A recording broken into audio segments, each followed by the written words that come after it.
Vérissure, le numéro 1 des alarmes en France. Rendez-vous sur vérissure.fr pour votre demande de devis gratuit. Vérissure présente.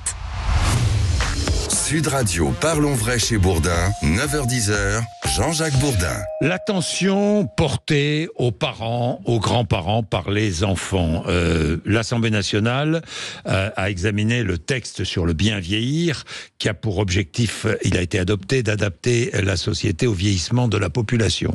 Et il y a un article qui s'appelle l'article 9, qui supprime l'obligation alimentaire qui pèse sur les petits-enfants dans certains cas. Obligation alimentaire, ça veut dire aider les grands-parents, notamment les grands-parents qui sont en EHPAD. Alors, pour parler de cela, est-ce que la loi doit contraindre ou pas les enfants et les petits-enfants à aider les parents, grands-parents qui sont démunis ? Pour en parler avec nous, Ludovine de la Rochère, bonjour. Bonjour Jean-Jacques Bourdin. Vous êtes présidente du syndicat de la famille. Alors. Et avec nous, Romain Gisolme, bonjour. Bonjour. Vous êtes directeur de l'association des directeurs au service des personnes âgées. Je me tourne vers vous. Cet article 9 supprime l'obligation alimentaire que l'on doit, qui pèse sur les petits-enfants dans certains cas. C'était quoi cette obligation alimentaire ? C'était un devoir de solidarité, alors qui n'est pas complètement supprimé. Un devoir de solidarité d'une génération avec celle qui lui précède.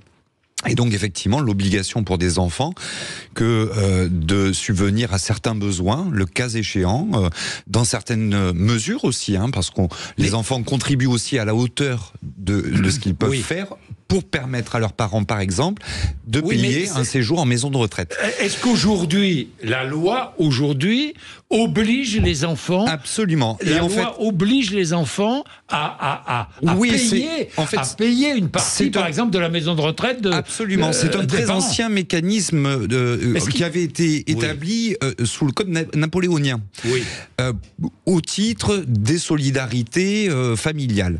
Donc, si vous voulez, c'est une disposition qui existe depuis fort longtemps. Ce que va changer cet article 9, c'est que sont obligés alimentaires les enfants, les petits-enfants, voire les arrière-petits-enfants.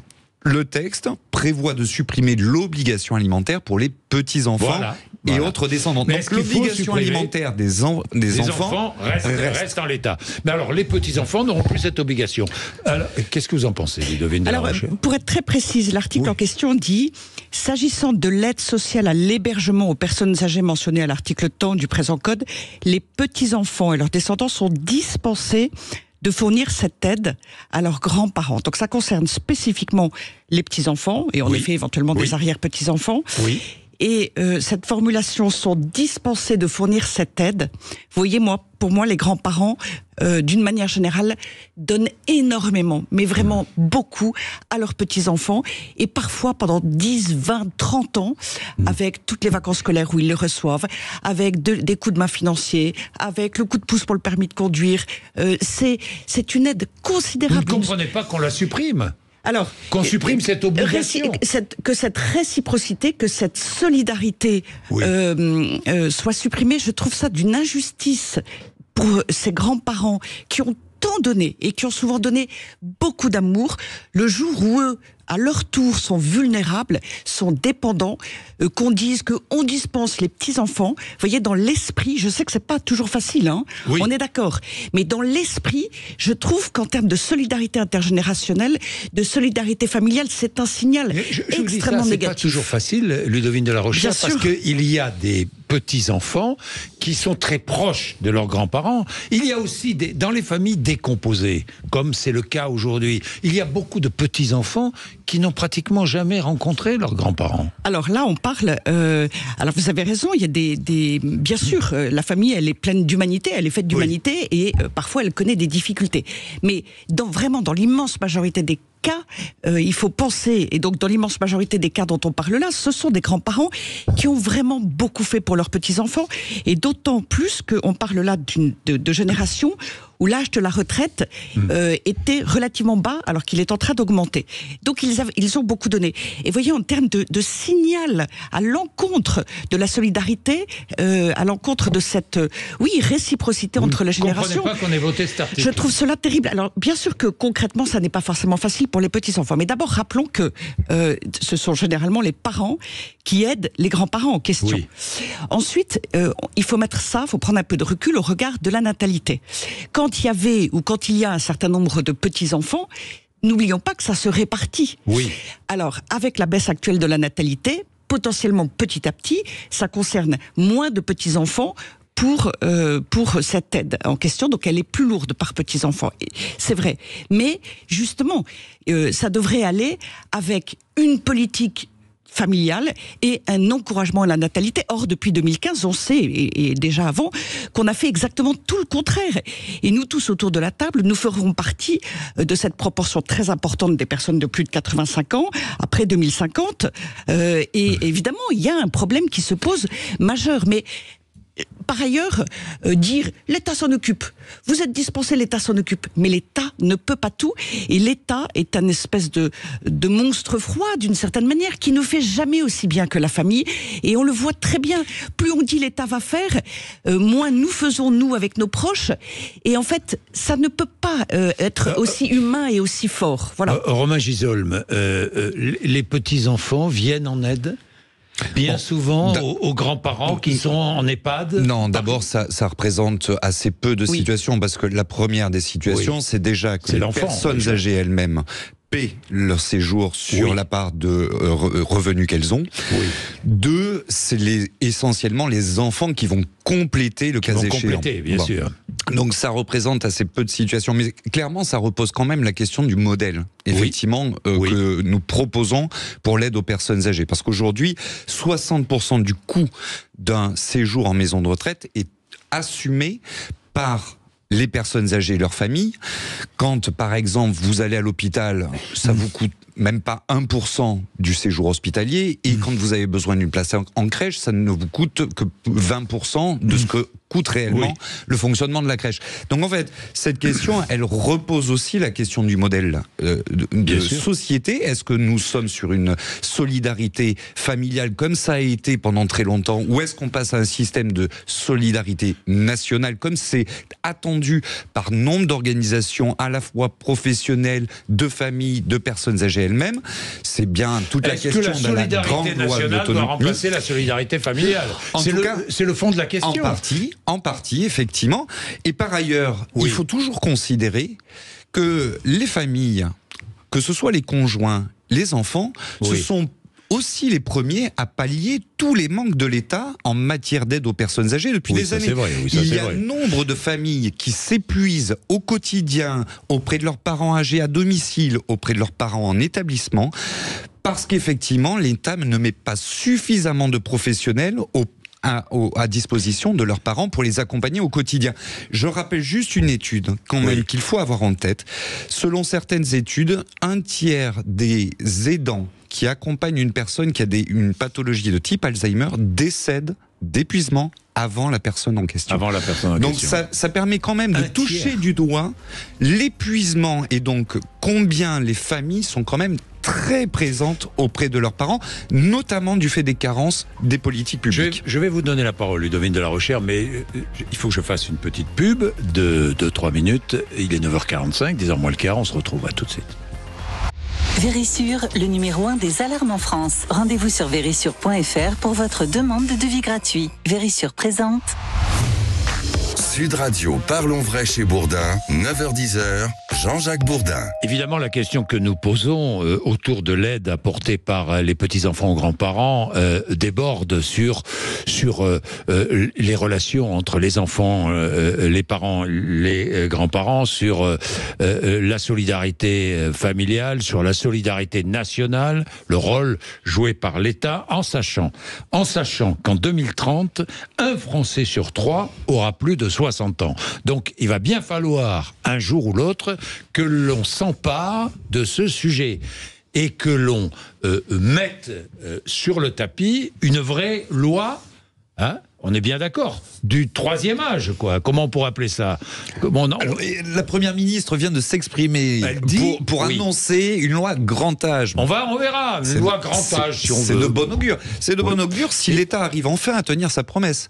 Parce qu'il faut savoir que ce que nous attendons à la départ, c'est précisément que l'État tienne tout simplement la promesse qu'il avait faite en 2006 à horizon 2012. Oui, vous avez raison, mais est-ce à l'État de se substituer aux familles? Ludovine de la Rochère. Quelque chose qui me choque souvent dans les politiques publiques, c'est qu'on n'est que dans les rustines, et on le voit très bien avec cette petite proposition de loi somme toute très modeste. Il y a une chose très positive, c'est l'inscription du droit de visite des familles dans les maisons de retraite, les EHPAD. Ça, c'est très positif dans cette loi. Droit de visite, quoi qu'il arrive, les familles pourront venir visiter. On pense au Covid. Mais absolument. Exactement. Et ça, c'est une très bonne chose. Quand je vous dis que les familles auront le droit, il y aura un droit aux familles de pouvoir venir visiter. Je tenais à le souligner. Mais, encore une fois, on va mettre des rustines, donc on va donner une aide, si vous voulez, un peu rétrospective. Moi, je pense que l'État, ne peut pas tout faire. Et on voit aujourd'hui, l'État s'est littéralement présenté comme un État nounou qui nous porte et qui fait tout. Le résultat des courses, c'est la santé, l'hôpital, l'école, l'éducation nationale, en immense difficulté. L'État ne peut pas tout et nous ne pouvons pas avoir droit à tout. Nous aussi, nous devons être impliqués. Et de toute façon, au final, qu'on paye de manière directe ou par les impôts, c'est bien nous qui payons. Ce qui est beaucoup plus efficace que tout, c'est la famille. Et moi, je pense que pour être plus efficace et pour se projeter à moyen et long terme, et pour développer cette efficacité, je pense qu'une politique qui serait juste serait de soutien à la famille pour, par exemple, dans le domaine dont nous parlons, aider les personnes vulnérables, très âgées ou malades. Mais soutien à la famille, c'est l'État qui paiera aussi. Non. Enfin, c'est l'État qui paiera, mais attendez, moi je suis aidante depuis plusieurs années, aidante au quotidien. Et j'entends tout le temps parler de solutions et de possibilités de répit. En vérité, je vais vous dire, effectivement, je suis extrêmement seule dans cette situation. Et en vérité, quand on fait appel à des services, on vous fait un petit bilan, merci, au revoir, très gentil, très sympathique, et on vous propose ensuite de vous dire, vous allez pouvoir vous tourner vers des associations, vers des services, et puis vous allez vous débrouiller pour trouver un petit peu d'aide.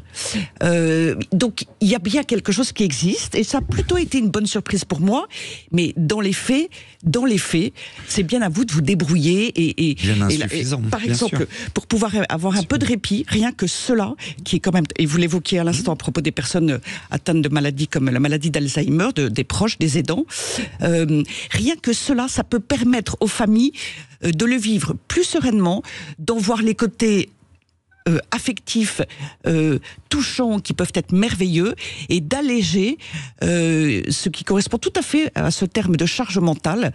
Et pour moi, c'est pas forcément les personnes âgées qu'il faut aider de manière directe. Dans certains cas, c'est la famille qu'il faut aider. Et aider aussi pour la natalité, puisje reviens à la question des petits-enfants, pour qu'il y ait aussi davantage de jeunes et de petits-enfants, etc., qui vont être capables de porter tout cela. Autrement, ils ne pourront plus dans quelques années. Dans la loi qui a été votée, il y a une chose qui m'intéresse beaucoup. Les députés ont approuvé un amendement du gouvernement pour obliger les EHPAD privés, vous êtes concernés, pour obliger les EHPAD privés à consacrer une fraction de leurs bénéfices à l'amélioration du bien-être de leurs résidents. C'est intéressant quand même. Mais j'espère que le public le fait aussi. Oui. J'espère que les EHPAD publics ont aussi cette obligation. Oui, c'est vrai. Mais là, je vois, c'est pour obliger les EHPAD privés. C'est ce qui était écrit dans la loi. Oui, en effet. Oui, c'est une forme de réponse à l'affaire qui a été révélée par votre confrère Victor Castanet. Bon, on voit bien que l'État essaie de trouver...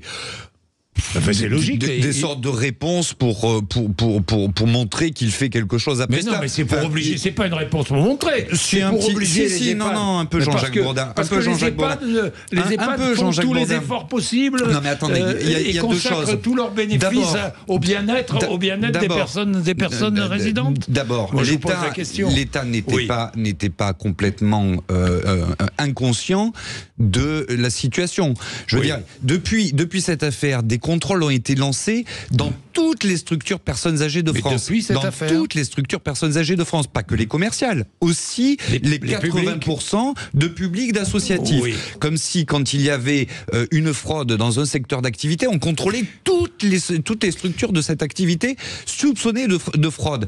D'ailleurs, nous demandons à l'ADEPA à ce que l'État rende public le résultat de ces contrôles. Oui. Nous les attendons. Oui. Pour l'instant, nous ne les avons pas. Mais donc, forcer les EHPAD à consacrer une partie de leurs bénéfices pour le bien-être de leurs résidents, ça me paraît louable. C'est louable.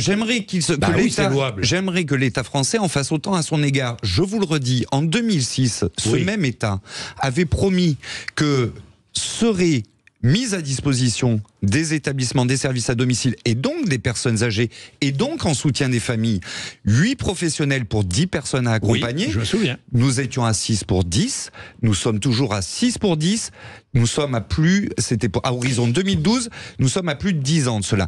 Donc écoutez, l'État qui a de grandes exigences, quand il commencera effectivement par tenir ses engagements, nous aurons fait un pas significatif.